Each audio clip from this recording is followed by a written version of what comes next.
Southland Conference interviews continue. This is the next to last weekend of Southland Conference play before the tournament in Conway starts. And Northwestern State, who's caused SFA a lot of trouble recently, has made their way over to Natchitoches. And I've got Glynna Johnson with me this afternoon. Thanks for being willing to sit down and talk, Glynna. No problem. For those of you that don't know, Glynna is from Gatesville, Texas. I'm very familiar with Gatesville, Texas, just north of Fort Hood, right? And reasonably outside of Waco, which is where all my family traces to. Did you kind of enjoy small-town life growing up? Oh, yeah. I mean, we knew everyone, and everyone knew us, and it's kind of like a family. Just anywhere we went, we could talk to anyone. So it was really fun. Now, before you made your way to Northwestern State, you played for Waco Juniors, right? Was there a lot of being carted from Gatesville into Waco a couple times a week for practices and things like that? Oh, yeah. I mean, I had a friend there that went with me from Gatesville, too, so we kind of got to carpool, but it was still, I mean, we played basketball at the same time, and so after basketball practice, we'd drive an hour and a half to Waco, and then hour back. We'd get home at like 11 o'clock at night, and then go to school, and then do it again twice a week, sometimes three. So, but, you know, it's all worth it. My grandparents, they're deceased now, but my grandparents are from McGregor, which is probably just 20 minutes down the road from where you're at. Now, I've noticed through the time you've been at Northwestern State, your family is very athletic. Your dad played football at Sam Houston, right? Your mom was a basketball there at Sam Houston? Yeah.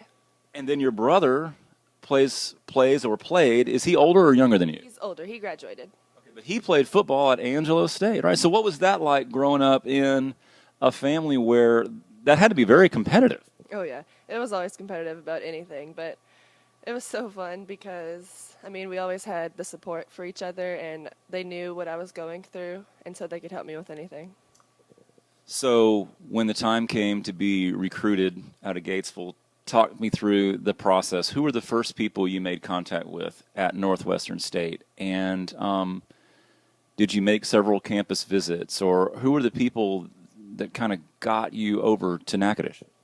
Well, it's kind of funny because at first I would always get the emails from Hugh and Steph, and I was like, oh, that's in Louisiana. It's 6 hours away. I don't want to go there. Yeah. And then I finally, I talked to them at a club tournament, and they were super great people, and so I decided why not? I'll try it. So I went there, and I loved the campus, and so I decided to go there, and then I went on another visit, once I officially signed, and so it was fun.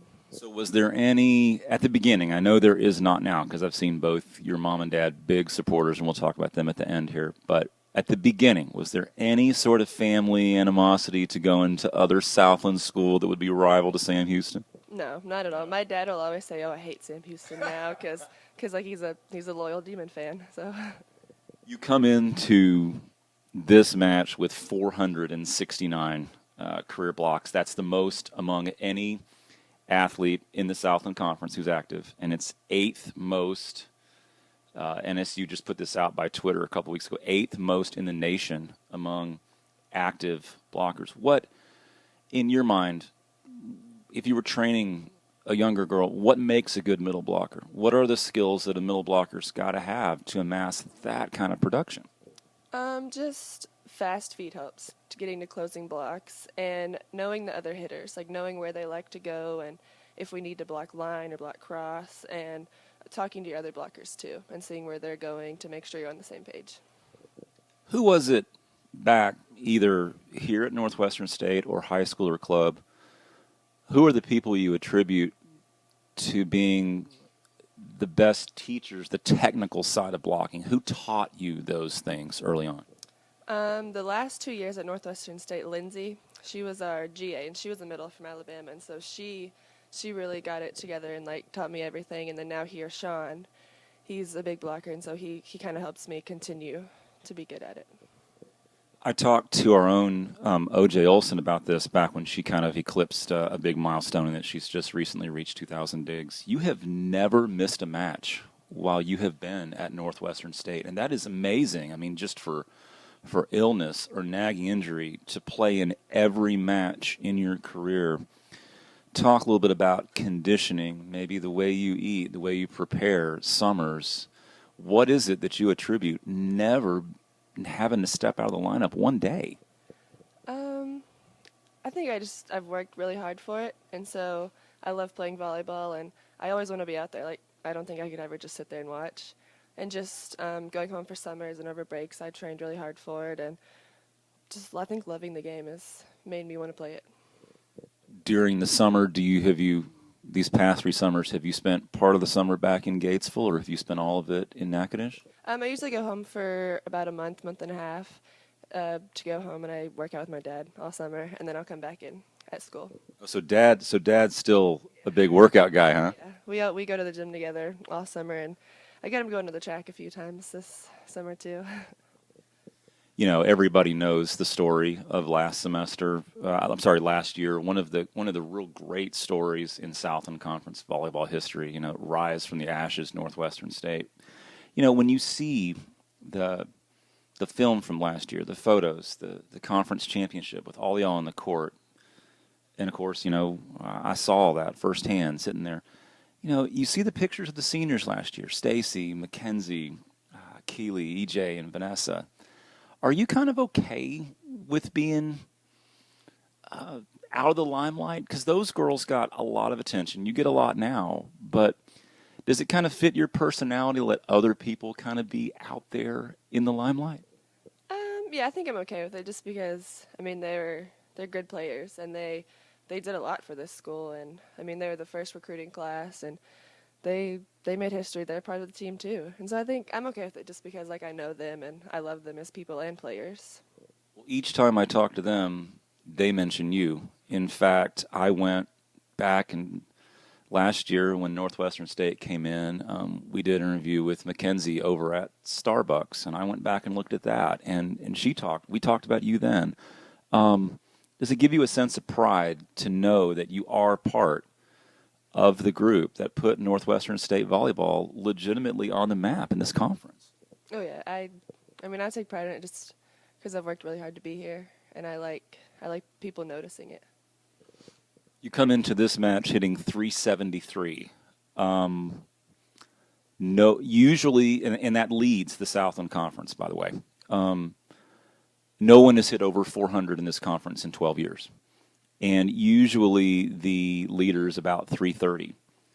Is it a conscious decision? I mean, middle blockers usually hit for higher percentages than outsides because the outsides have to take all the junk balls and stuff. But is it a conscious decision on your part? Are you thinking keep the ball in the court when you swing? At times, yes. But then, I'll learn to be smart too. At times I just want to crush it and kill it hard. But then, I know when to just put it in play at times. So I think I know what the answer is going to be to this next one, but I'm going to ask you anyway. When I ask Jackie Allen this, she always says block for sure. When I ask Justice Walker this, she always says kill for sure. As a big presence middle, what gets you the most pumped up? That kill right on the 10-foot line, that happy birthday type shot, or that big just demonstrative block on the other team's best outside? This is a tough one. I think I like killing it better. You like killing it better? Yeah. Yeah, that's what Justice always tells me. And finally, last question. Let's go back to your family a little bit, because all during these years when Northwestern State's come here, when I've traveled there, I have seen your mom and dad there, ever present. I've had several conversations with them through the years. Talk about we already talked about the athletic side, but what about their influence? What about their just mentoring of you? Talk about the importance of family to you, and have your parents be able to see so many of your matches and travel. They're great. They're such good supporters, and they always told me, we'll be behind you no matter what. And so, they love volleyball too, and they love coming to watch us play. And so it's always been good to have them there, and they'll be here today too. So who's, of mom or dad, who's the one who's most likely, when the match is over, to go, Glynna, that was great, but... I don't know. I think probably my dad. Yeah. Well, we've got plenty more of the Demons, and again, they have caused us a lot of trouble, both in the Southland Conference Tournament, and Northwestern State put together a very good match in Natchitoches, sweeping SFA 3-0 earlier in the season. 3 matches left, including this one today. Glynna, thanks for being on the chat. Thanks for having me.